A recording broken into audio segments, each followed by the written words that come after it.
bem, queridos. Nessa semana, eu recebi um irmão lá no gabinete pastoral. E no atendimento ali com ele estava me contando, falando das suas experiências na área profissional. E em um determinado momento, ele contou e ele disse que ele conhece muito dos seus clientes, muitas pessoas que ele conhece, que trabalha, né, no mercado, né, aí fora, e trabalha com muita ambição, de forma agressiva, para se alcançar riquezas, né, prosperidade, ganhar, trabalha, né, com muito afinco. E daí ele contou que muitas pessoas que ele conhece no ramo onde ele trabalha, no segmento do seu trabalho, depois de um determinado momento, que consegue alcançar, consegue progredir na vida, depois de um determinado momento, relaxa e começa a se envolver com prazeres meio que incontroláveis, tipo, vai lá para Esbórnia, faz tudo errado na vida e depois acaba perdendo esposa, filhos, perde a família, inclusive perde até aquilo que conquistou. E aí o seu estado financeiro, social, acaba sendo pior do que o seu estado anterior, do que o seu estado de outrora. E quando aquele irmão estava me contando isso, eu fiquei pensando e fiquei ali meditando na minha mesa e decidi refletir com os irmãos sobre um assunto da ética cristã que muito nos incomoda nos dias atuais. Olha só, no século VI, um pouquinho de história, teve um papa de nome Gregório Magno, e ele com os seus cardeais, ele definiu lá com os seus cardeais e listou 7 pecados principais. Muitos de nós conhecemos os 7 pecados capitais. Na verdade, isso são vícios de conduta. E aí ele listou e cita isso. E os 7 pecados são a gula, a luxúria, a ira, a soberba, a preguiça, a inveja e a avareza. E esse Gregório, esse Papa, ele listou esses pecados no século VI. Só que a Igreja Católica, ela somente foi oficializar essa lista desse Papa Gregório no século XIII. Ou seja, 700 anos depois é que a Igreja foi oficializar essa lista, através de um documento chamado Suma Teológica, um documento que foi publicado pelo teólogo São Tomás de Aquino. E ele publicou isso. Então estão lá os 7 pecados capitais. E aí eu pergunto, o que isso tem a ver com nós aqui? Nada. Na verdade é só para contar a história mesmo, que eu achei interessante. Eu estava lendo o livro e eu achei interessante, isso é uma informação bacana. Mas na verdade, não tem nada a ver com nós, porque para a igreja evangélica, cristã, protestante, nós não reconhecemos essa lista, porque simplesmente pelo fato de que essa lista não está na palavra de Deus. E nós como cristãos, batistas, crentes evangélicos em Cristo Jesus, nós primamos pela palavra do Senhor. Entretanto, a Bíblia, ela condena todos esses desvios de conduta no seu texto sagrado. Quando nós olhamos para a palavra de Deus, a Bíblia, em determinados momentos do seu texto sagrado, vai condenar essas práticas.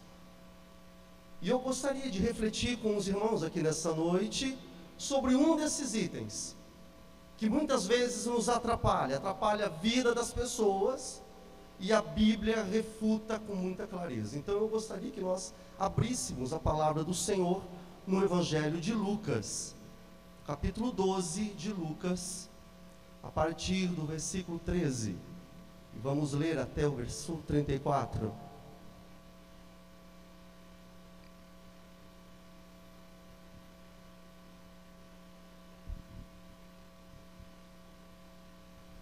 Lucas 12, do versículo 13 ao 34.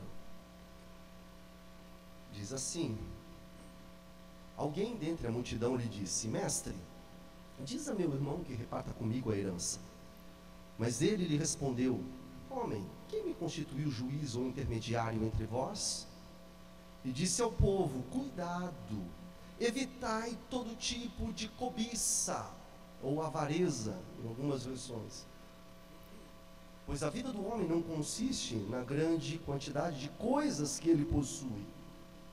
Então lhe propôs uma parábola, dizendo: o campo de um homem rico havia produzido com fartura. E ele pensava consigo mesmo: o que farei? Pois não tenho onde guardar o que colhi. Então disse: vou fazer isto: derrubarei os meus celeiros e edificarei outros maiores, e neles colocarei todo o meu cereal e os meus bens. Então direi a mim mesmo: armazenaste muito bens para vários anos, descansa, come, bebe e alegra-te. Mas Deus lhe disse: insensato, esta noite te pedirão a tua vida, que tens preparado para quem será? Assim é aquele que ajunta tesouros para si, mas não é rico diante de Deus. E disse aos discípulos: por isso vos digo, não fiqueis ansiosos quanto à vossa vida, com o que comereis, nem quanto ao corpo, com o que vestireis. Pois a vida é mais do que o alimento, e o corpo mais do que as roupas.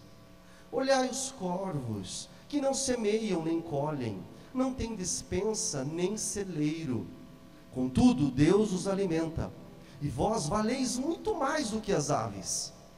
Qual de vós, por mais ansioso que esteja, pode acrescentar uma hora à duração de sua vida? Se não podeis fazer nem as coisas mínimas, por que estáis ansiosos pelas outras? Olhai como crescem os lírios, não trabalham nem tecem, mas eu vos digo que nem mesmo Salomão, em toda a sua glória, vestiu-se como um deles. Se Deus veste assim a planta que hoje está no campo e amanhã é jogada no forno, quanto mais a vós, homens de pequena fé. Portanto, não fiqueis preocupados se tereis o que comer ou o que beber, porque as pessoas do mundo procuram todas essas coisas, mas vosso Pai sabe que precisais delas. Antes, buscai o seu reino, e essas coisas vos serão acrescentadas. Não temas, ó pequeno rebanho, porque é do agrado do vosso Pai dar-vos o reino. Vendei vossos bens e dai esmolas. Fazei bolsas que não envelheçam, tesouro no céu, que jamais acabe, onde o ladrão não chega e a traça não destrói. Porque onde estiver o vosso tesouro, aí estará também o vosso coração. Até o 34. Pai amado, a tua palavra foi lida aqui diante de nós, e pedimos agora o teu entendimento.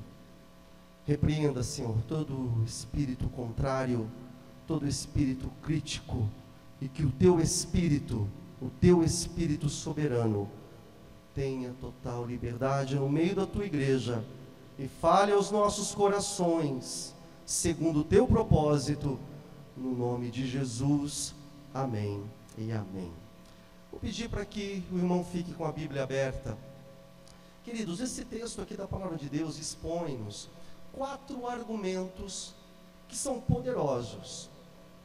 O primeiro argumento que eu tiro aqui desse texto é que a preocupação com o dinheiro perante a palavra de Deus é uma tolice, é coisa de tolos. Segundo argumento que nós entendemos aqui nesse texto da palavra do Senhor é que Deus cuida até dos passarinhos, cuida até da flor do campo. Um terceiro argumento é que a ansiedade não ajuda em nada. Ao contrário, a ansiedade atrapalha. E mais um argumento é que aqueles herdeiros que herdaram as riquezas inesgotáveis do reino vindouro esses que herdaram essas riquezas inesgotáveis, não pode, ou ao menos não deveriam, se preocupar com as posses terrenas. É isso que o Senhor Jesus está contrapondo aqui para nós. O Senhor Jesus está apresentando em suma o seu reino contra as riquezas desse mundo. O reino de Deus sendo superior às coisas desse mundo. Irmãos, quando nós olhamos a palavra de Deus, vemos que a mensagem do texto bíblico, nós entendemos que o desejo excessivo por riquezas, o desejo excessivo por acúmulos de posses, de coisas, sempre trata de um assunto intrigante. Quando nós falamos na igreja, quando nós tratamos isso com o povo de Deus. Jesus aqui, nesse pedaço, nesse trecho da palavra de Deus, ele começa ensinando a nós que devemos fugir daquilo que é chamado de avareza ou cobiça. Essa é a instrução do Senhor. Quero fazer uma provocação. Você já viu alguma vez aquele que é avaro dizer: eu sou avarento? O avaro chega e fala assim: eu sou um avaro, eu sou um avarento. Como eu disse na quarta-feira aqui no nosso culto, eu falei que somente Deus conhece o seu interior. Somente Ele nos conhece, no nosso íntimo, por completo. Nem você mesmo se conhece como Deus te conhece. Perceba, dificilmente o avaro vai dizer, ele vai reconhecer como um. Da mesma forma que aquele que é ganancioso, dificilmente ele vai dizer: eu sou um ganancioso, eu sou um avarento, ou eu sou um mentiroso. Mentiroso também, ele nunca diz que ele é mentiroso. Aquele que engana, ele nunca diz: eu sou um enganador, ou eu sou invejoso. Talvez quem seja mais frágil no pecado da gula, talvez esse até possa concordar. Possa dizer assim: não, eu sou um guloso. Talvez esse pecado, o pecado da gula. Mas de resto, é muito difícil a pessoa se achar ou reconhecer aquilo que ela realmente é. Mas Deus sabe, Deus conhece, somente Ele conhece o nosso íntimo, o íntimo de todos nós. Acompanhe aí esse texto que nós lemos. Jesus, ele está dando dicas para nós, de que um discípulo seu não deve andar nas categorias aqui desse mundo. Está compreendendo, irmão? E isso é um desafio que nós temos. O Senhor, ele está nos instruindo que o cristão, ele não deve, ele não poderia, ao menos, andar nas categorias desse mundo. Mas que o cristão, ele deve viver satisfeito, sobretudo, por aquilo que foi colocado dentro dele, que é a graça bendita do nosso Senhor Jesus Cristo. Isso já nos deveria nos levar a uma categoria de gente satisfeita, a graça de Deus. Essa potência imensurável que Ele colocou na vida do cristão, isso nos dá a convicção, isso nos leva a uma segurança de vida, que nem a derrubada da Bolsa de Valores, que nem as más notícias nos jornais, que nem as notícias de desemprego, nada disso poderia ou deveria furtar a solidez de uma pessoa que teve um encontro com Cristo Jesus. As más notícias desse mundo não deveria de forma alguma nos estremecer, porque em nós foi depositada a graça soberana de Jesus, e essa graça nos dá segurança. É assim que deveria ser, mas certamente não é isso. Nós vivemos nesse mundo, e nesse mundo nós temos lutas, e somos provados. Só que a palavra do Senhor vai nos mostrar que nós podemos estar abatidos, mas jamais derrotados.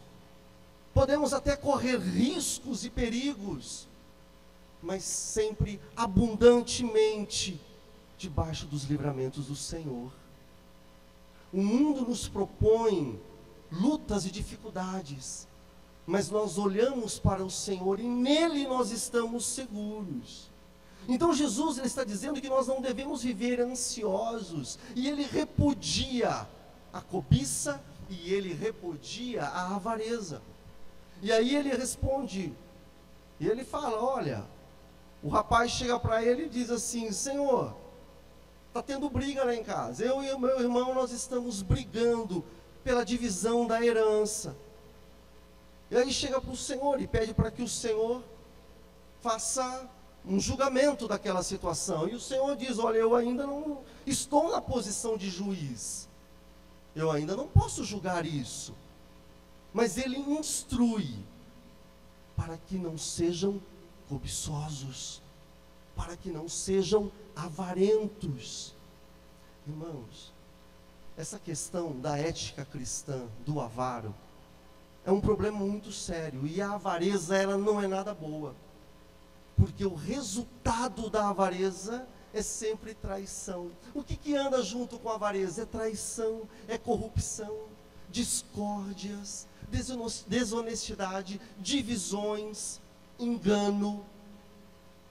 O avaro sempre caminha com essas coisas juntas. E é incrível como a palavra de Deus, como a palavra do Senhor tem muito a nos ensinar ao desapego das estruturas físicas desse mundo, dessa vida passageira. A palavra do Senhor está sempre nos orientando como é que nós devemos viver com os nossos olhos em Cristo Jesus. Porque muitas vezes nós podemos estar na igreja e participar do corpo de Cristo Jesus, mas ainda aprisionados por coisas, aprisionados por conquistas, pelo dinheiro, por bens, por posses. Então sabe aquela briga que a gente ouve aqui e acolá? Olha, isso aqui é meu por direito. Já ouviu isso aí? Não, isso aqui é meu por direito. E briga daqui, e briga dali. Quando eu olho esse texto da palavra do Senhor, eu penso assim, não, pera um pouco, eu tenho que tomar cuidado com essas brigas, porque não é pelo fato de ser direito legal, ou de ter direito legal sobre determinadas coisas, não é porque eu tenho direito sobre algo, que a avareza deixa de ser avareza, no aspecto espiritual, do ponto de vista espiritual. Não é porque você tem direito em alguma coisa, que você de repente não possa estar praticando a avareza. A briga exacerbada por direitos, aquilo que eu tenho direito de coisas, tudo bem, o irmão até tem direito, mas isso não significa que você está isento da prática da avareza, perante a tradição da palavra de Deus. Não significa. Porque só pelo fato de você estar brigando, já é uma demonstração de avareza, disfarçada de justiça. Disfarçada de justiça. Porque se não fosse avarento mesmo, nem estaria brigando, nem estaria contendendo, nem entrava nessa briga, de forma alguma. Cabeça de evangelho, mente de Cristo, visão do mundo segundo a palavra de Deus, mente superior, olhando o reino de Deus. Ah, mas não, eu tenho direito. E no nome da justiça, o avarento vai lá e briga, porque não tem o espírito do evangelho, e por isso vai brigar até o fim. Facilmente, aquele que não tem o Espírito de Deus se vê controlado por coisas, por bens, por posses. controlado, em vez de controlá-las. Não controla, é controlado. E aí Jesus está mostrando que a vida de um homem não consiste na quantidade de bens que ele tem. Não consiste na quantidade de coisas que ele amontoa. De forma alguma. O mundo enxerga assim. O Evangelho não. De forma alguma.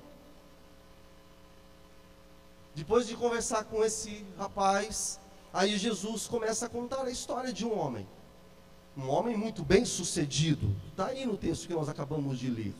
Um homem que é bem sucedido e que vai crescendo e cresce e galga e conquista e vai adquirindo coisas até um ponto que ele chega e diz assim: puxa vida, como eu sou bom,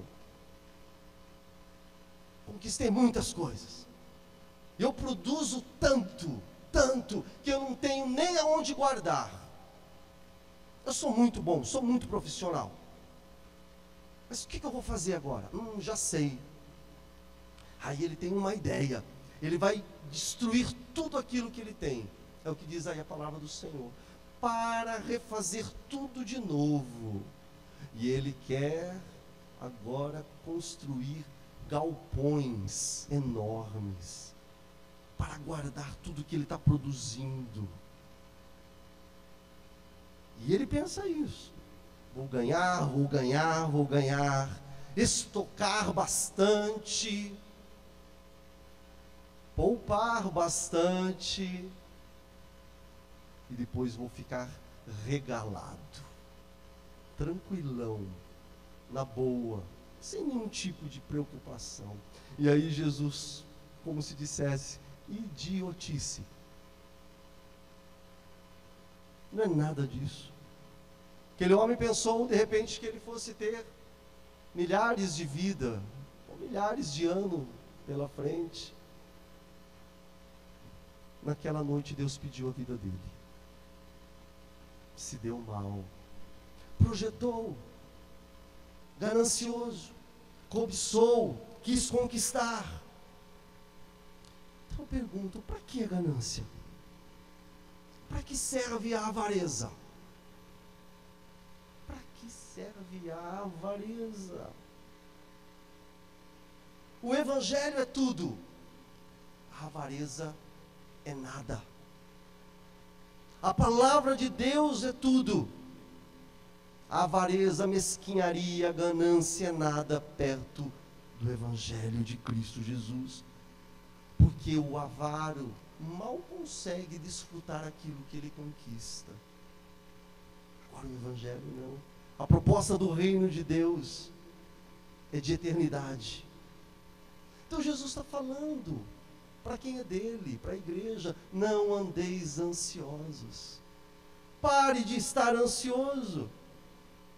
Não fique ansioso pelas coisas.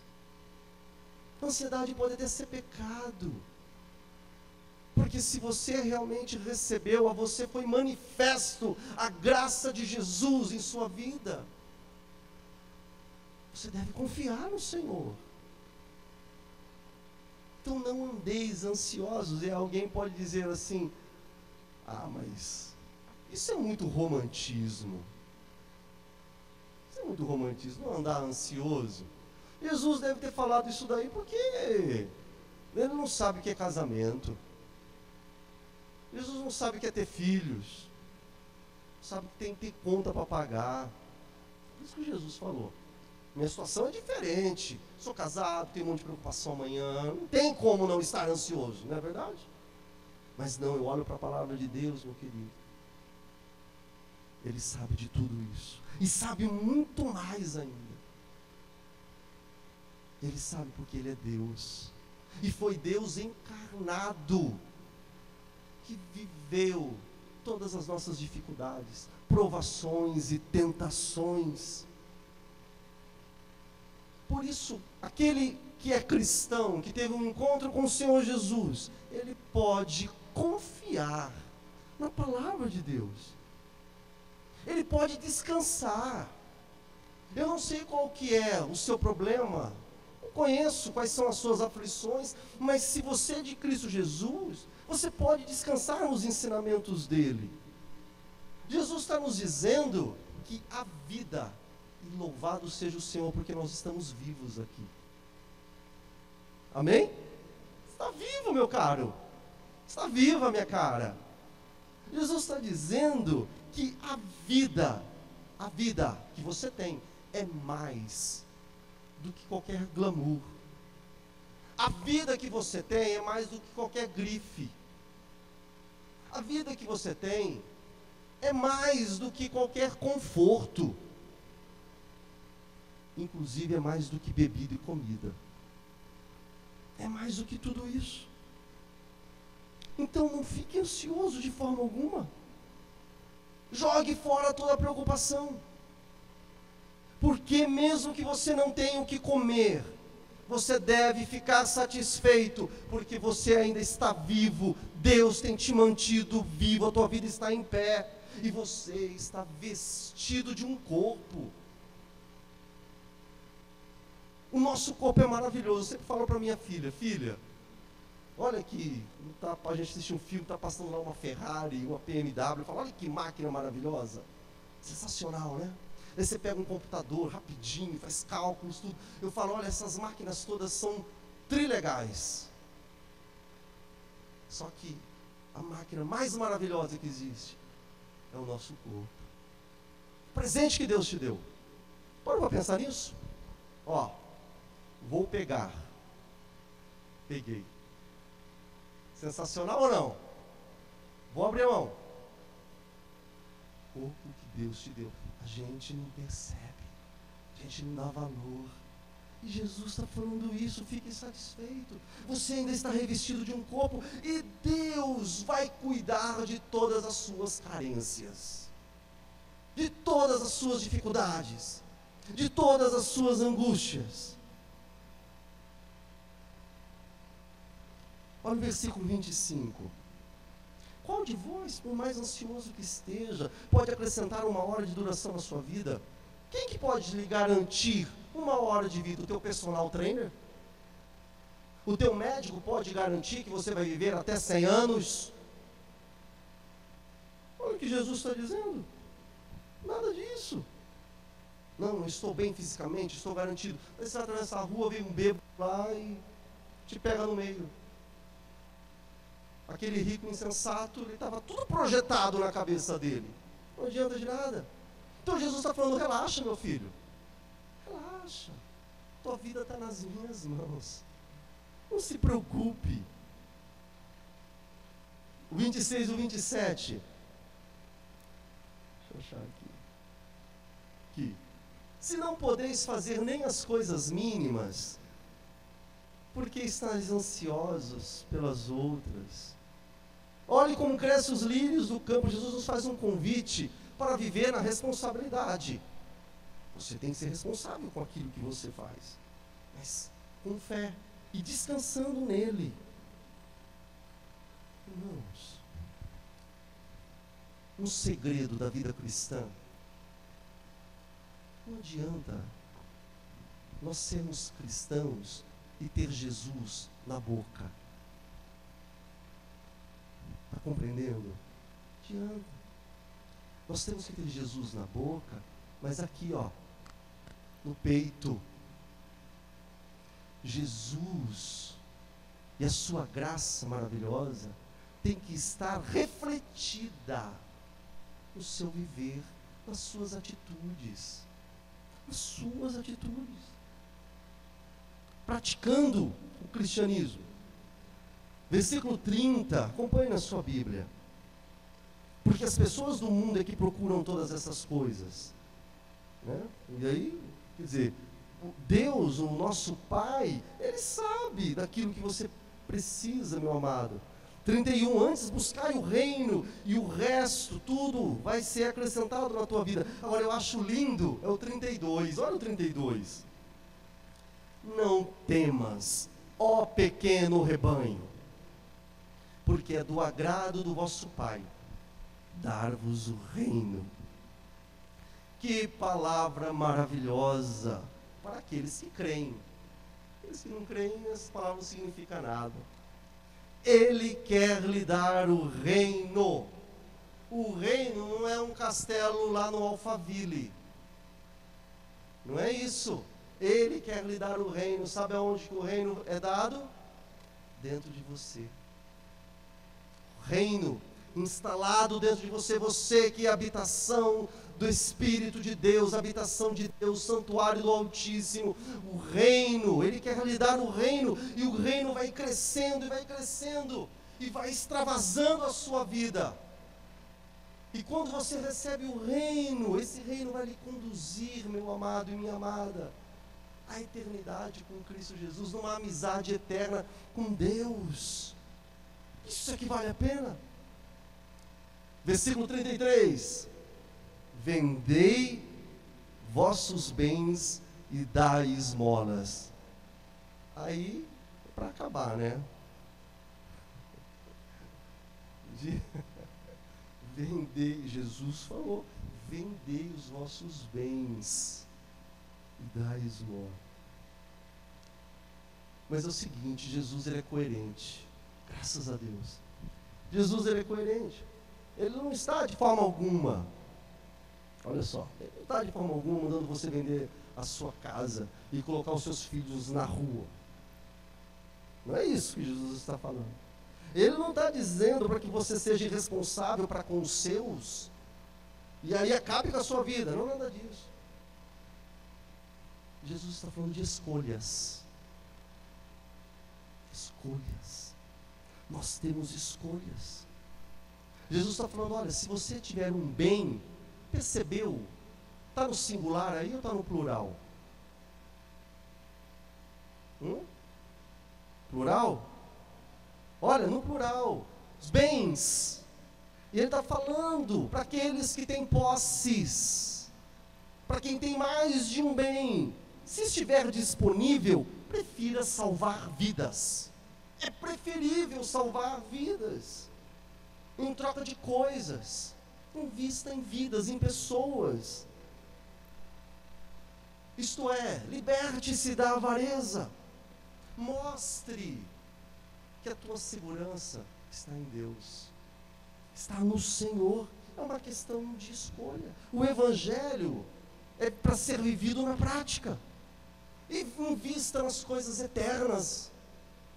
Coisas eternas, nós ouvimos isso aqui hoje de manhã. Pastor Nobu dizendo, investir coisas eternas. Construa castelos de gratidão. Nós temos a mente de Cristo. Construem coisas eternas aonde o ladrão não vai poder roubar, aonde a bolsa de valor não vai poder corromper nem corroer. Invista na tua vida eterna, no reino eterno. No versículo 34 ele diz, porque aonde ali estiver o teu tesouro, também estará o seu coração. Aonde estiver o teu tesouro, ali estará o teu coração. Esse é o padrão ético de Jesus Cristo para uma vida sem ansiedade. Ansiedade que é o mal do nosso tempo pós-moderno, que destrói vidas e famílias. Esse é o padrão ético. Deixa eu só comentar uma coisa para a gente caminhar mais para frente. O mais difícil aqui disso tudo, acompanhe meu raciocínio, por favor. Quando nós falamos de avareza, para você que é um crente em Jesus, quando se fala de avareza, de cobiça, de ganância, essas coisas todas aí, de conquistar e adquirir e tudo mais, o problema disso tudo é que elas estão vinculadas à adoração a um Deus chamado Mamon, que Jesus reprovou lá em Mateus capítulo 6, versículo 24. Está compreendendo? Esse é o problema, porque a avareza e a cobiça substitui a destinação do teu amor, que deveria ser destinado a Deus, e vai destinar a coisas, às posses, aos sonhos de consumo. Esse é um problema sério.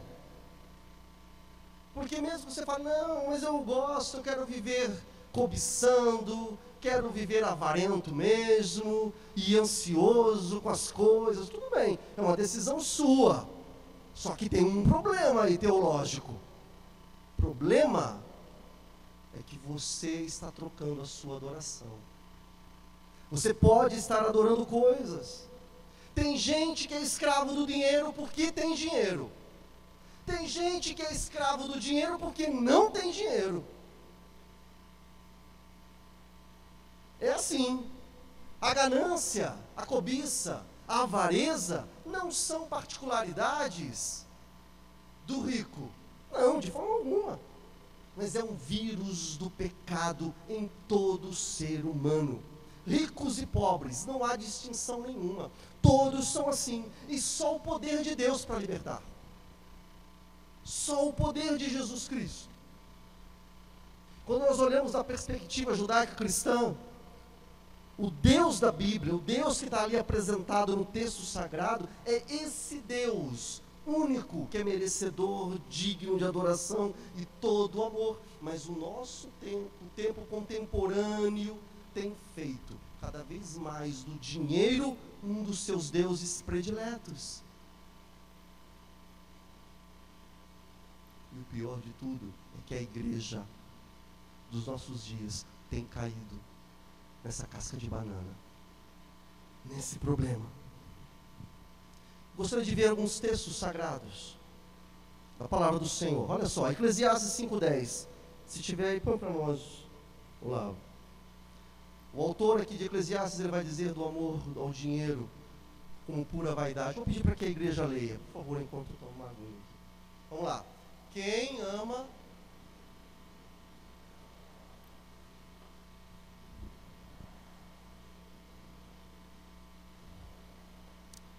o dinheiro. Êxodo 20:17, quando Deus revela lá os 10 mandamentos, lá o último está dizendo, não cobiçareis. Perceba que essa correção divina de Deus já vem de muito tempo antes da manifestação da graça de Jesus. Porque Jesus falou lá, não cobiceis. Falou para o rapaz. Mas Deus, Criador de todas as coisas, ele já falou lá, não cobiçareis de forma alguma. Eu dei uma pesquisadinha e tem um livro chamado Talmud. O que é o Talmud? É um livro de interpretação da lei judaica. E o Talmud, ele vai indicar, ou ele vai dizer que a cobiça, preocupante, cobiça, avareza, deriva de um termo hebraico que diz Yatzer Hara. Yatzer Hara é impulso natural para o mal. Significa que há um impulso maligno, que é natural do homem caído, o homem sem Deus. Por isso que lá em Gênesis capítulo 6, versículo 5, Deus vai falar assim, e o Senhor viu que a maldade do homem na terra era grande, e que toda a imaginação dos pensamentos do seu coração era o quê? Continuamente má. É natural do homem.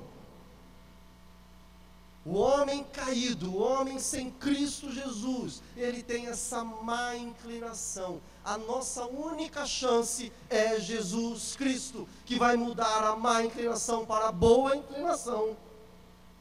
É só Jesus. Yatzer Hatov. É só Jesus. Inclinação boa. Coração, pensamento de Deus. Salmo 73, versículo 12, diz assim, são assim os ímpios, sempre estão em segurança e as suas riquezas aumentam. o Asaf, o autor desse salmo, ele está fazendo essa crítica de que as riquezas são a segurança dos ímpios, não do crente, dos ímpios. Porque o justo, o cristão, ele tem a sua segurança em Deus. Você pode dizer amém? Mesmo que o mundo olhe para nós e nos chame de utópicos, porque é isso que acontece. Mesmo que o mundo, o sistema olhe para você e te chame de fantasioso, a nossa segurança é Deus. Trabalhamos com responsabilidade, nosso dever, mas a nossa segurança está em Deus. Provérbios 28, 22. A palavra do Senhor diz: aquele que tem olhos invejosos corre atrás das riquezas, mas não sabe que a pobreza o aguarda. Quer dizer, toda a riqueza humana é momentânea.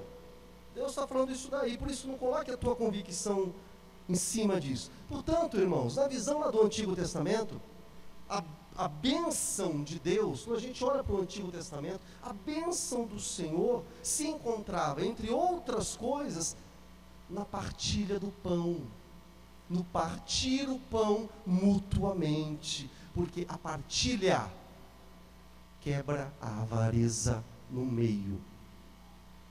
Que avarento é que partilha? A partilha quebra a avareza no meio. E o cristianismo, que é a continuação da revelação lá do Antigo Testamento, o cristianismo continua, estende essa ordenança divina no resgate da dignidade humana. Partilhar, não ser avaro de forma alguma, perceber o outro, olhar para o outro, para que não sejamos egoístas, mórbidos, guardadores, estocadores de coisas. Tem gente que guarda e estoca tanta coisa que dá até medo de entrar no quartinho do fundo. Não dá, mas nem cavacatuça.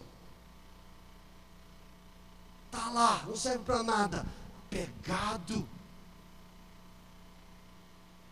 Desculpa, com todo amor. Precisa de uma libertaçãozinha aí. Precisa de um negócio aí. Deus quer te abençoar, mas para que você também abençoe, você também deve abençoar, e não ser um avarento. Jesus falou assim: olha, dai-vos vocês mesmos de comer, vocês mesmos, vocês têm a bênção, Deus está te abençoando, ok, partilhe, com o coração liberto, com o coração transformado. Então Jesus, ele dá mostras claras de que o homem deve se afastar da ganância. Crente e ganancioso não coaduna, não dá certo. Diante do Evangelho isso não funciona. Jesus vai falar lá em Marcos 8,36, que aproveitaria o homem ganhar o mundo todo e perder a sua alma? Do que adianta? Lembra de Judas?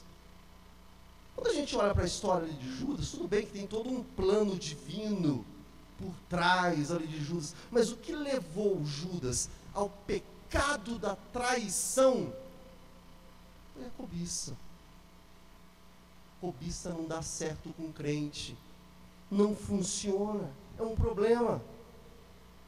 Cobiça, avareza, sempre interligado com dinheiro, com coisas, com posses, e tem crente sofrendo com isso.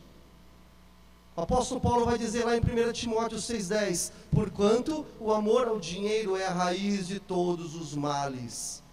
E por causa dessa cobiça, alguns se afastaram da fé e se atormentaram em meio a muitos sofrimentos. O amor ao dinheiro. Olha que coisa. Está percebendo, querida igreja? Prova do Senhor. O problema não é só o vil metal, que é um Deus dominador. Mas o problema não é só o vil metal, não é só o dinheiro, mas o amor a Ele, a inclinação do mal que está dentro dos homens. o Yetzer Hara, que está dentro dos homens, essa inclinação. Puxa vida, nós como servos do Senhor, não devemos acreditar no que Jesus está dizendo? O Senhor está dizendo que Ele cuida do passarinho, que Ele cuida da flor do campo. O que leva um cristão a cair na armadilha da ganância e da avareza? Jesus falou que não é para ser assim, que é para confiar nele. Será que então falta fé? Será que eu não acredito? Eu desconfio de Deus? Eu desconfio daquilo que Deus está ensinando, que Ele está falando? Há uma desconfiança. Eu estou na igreja, mas desconfio. Acredito desconfiando. Entrego, mas segurando. Desconfiar. Olha, eu vou dizer uma coisa, fique tranquilo, porque o mundo, onde você trabalha, vai trabalhar, vai investir incessantemente para você desconfiar de Deus. Você vem aqui, pega uma porção da palavra do Senhor no domingo à noite, 1 horinha, e você vai lá para fora, e a mensagem lá fora é: desconfie de Deus. Porque essa foi a mensagem da serpente. A serpente chegou para Eva e falou assim: Deus falou isso para você? Desconfia disso, não acredita nisso. Não acredita nisso. Não é verdade. Morrer, não, muito pelo contrário, você vai ser conhecedor como Ele é. Então, querem te fazer acreditar que ser egoísta, que ser capitalista, hipercapitalista, de que ser ganancioso, de que você deve cobrar juros mesmo, quando você empresta, porque é assim que o mercado faz. Querem te fazer acreditar que isso é saudável. Querem te fazer acreditar isso. Mas a Bíblia não manda você emprestar. Está compreendendo? A Bíblia manda você dar. Manda você entregar. Se você é mensageiro do Senhor nesse mundo, se você é um embaixador do reino de Deus, você tem que compreender isso. Não é para emprestar, meu irmão, é para dar. Quando você pode, obviamente, com responsabilidade. Porque o Senhor diz na sua palavra, lá em Provérbios 16:8, melhor é o pouco com justiça, do que grandes rendas com injustiça. Pouco, do que grandes rendas. Olha, todos nós, indistintamente, vivemos envolto às necessidades naturais de subsistência. Todos nós temos isso aí. Mas também todos nós temos desejos de supérfluos, coisas que não são necessárias para a existência.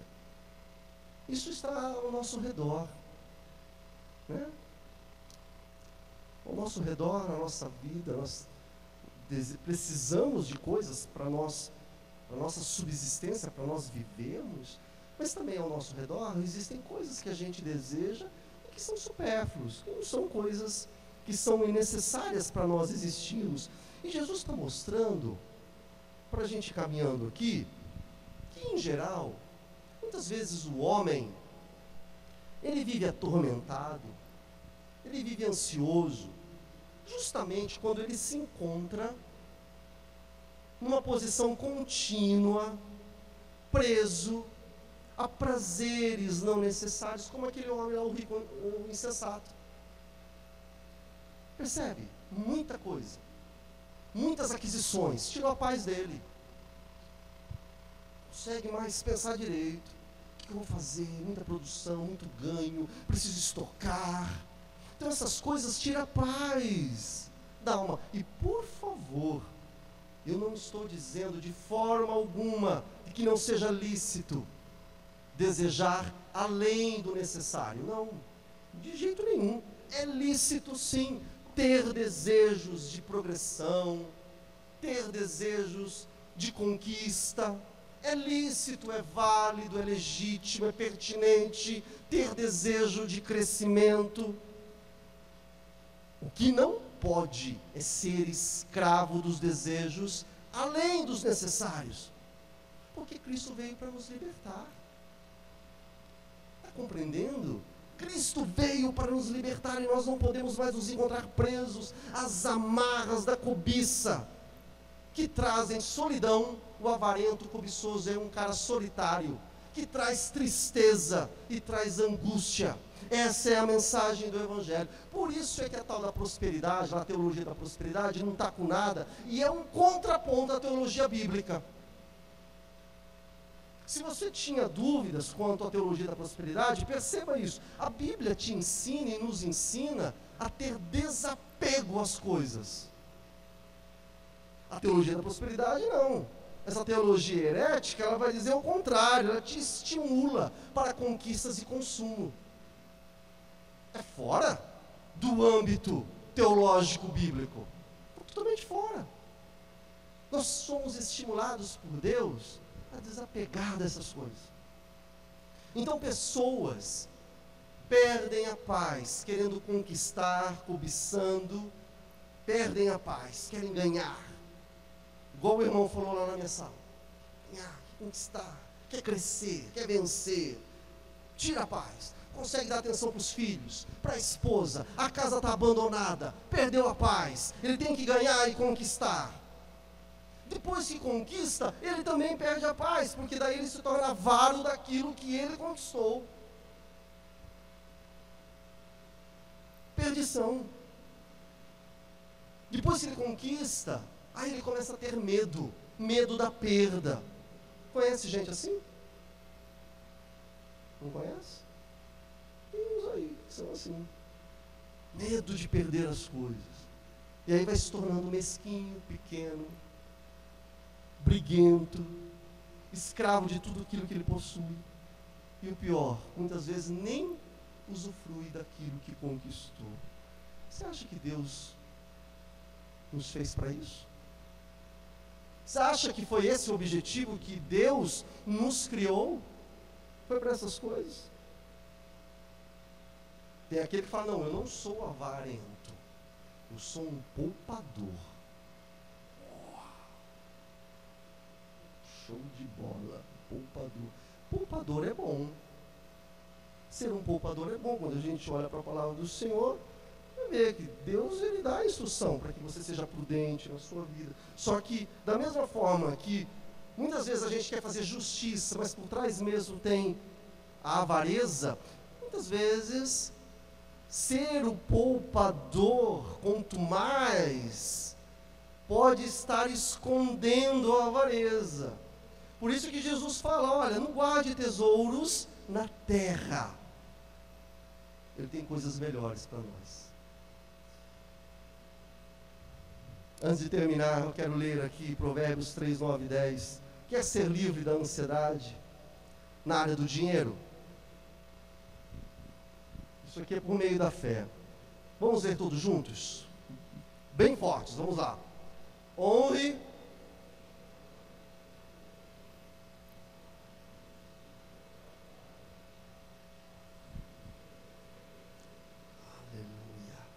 glória a Deus. Amém. Não faça isso por troca, viu? Faça isso por amor. Por amor, não é por troca. Termino dizendo que a avareza e a cobiça é uma ilusão. Muitos cristãos, muitos crentes têm caído nessa armadilha. Então, em nome de Jesus, não permita que essas coisas oprimam a sua vida. Essa é uma palavra para mudar a sua visão de mundo. Certamente você já ouviu mensagens como essa, mas isso é a graça de Deus. Deus, ele repete, ele vem, ele insiste, como um pai fala com o filho, ele fala 1, 2, 3, 4 vezes, a gente não aprende, aí o pai vai lá, fala de novo, e Deus vai insistindo. É uma palavra para abençoar a sua vida. É uma palavra para abençoar a sua semana. Para você descansar no Senhor. Não corra atrás de coisas, corra atrás do reino de Deus, que o reino de Deus possa ser instalado na sua vida, porque ele não é roubável. Isso é fantástico. O reino de Deus não é roubável. Ninguém pode roubá-lo de forma alguma. Pode ser isso uma superioridade, pode ser até que você tenha que falir para você ter uma experiência com o reino de Deus. Que isso? Falir? Sim. Se for para que o reino de Deus seja manifesto na sua vida, vale a pena. Porque o reino de Deus é mais do que o seu emprego. O reino de Deus é mais do que a sua carreira. O reino de Deus é mais que a sua empresa. É mais do que isso. Eu já vi, na minha vida de trabalho, eu já vi falências serem enriquecedoras para pessoas terem a vida eterna verdadeiramente, conhecerem a Jesus. Já vi isso. Quantas diminuições de ganho, de salário, foram a mola propulsora para o crescimento do reino de Deus na vida de uma pessoa? As riquezas com que estavam atrapalhando, não conseguia ter uma relação íntima com Deus. Não conseguia de forma alguma se submeter. O horário, o envolvimento, muitas coisas, não dava, não conhecia Cristo. Deus dá um jeito. Deus dá um jeito. E é bom isso. O reino do Senhor, crescente na minha vida, de forma alguma, a avareza vai entrar no meu coração. Se o reino de Deus for crescente na tua vida, a avareza, a cobiça, a ganância, essas coisas do mal, jamais entrará no teu coração. Creia nisso.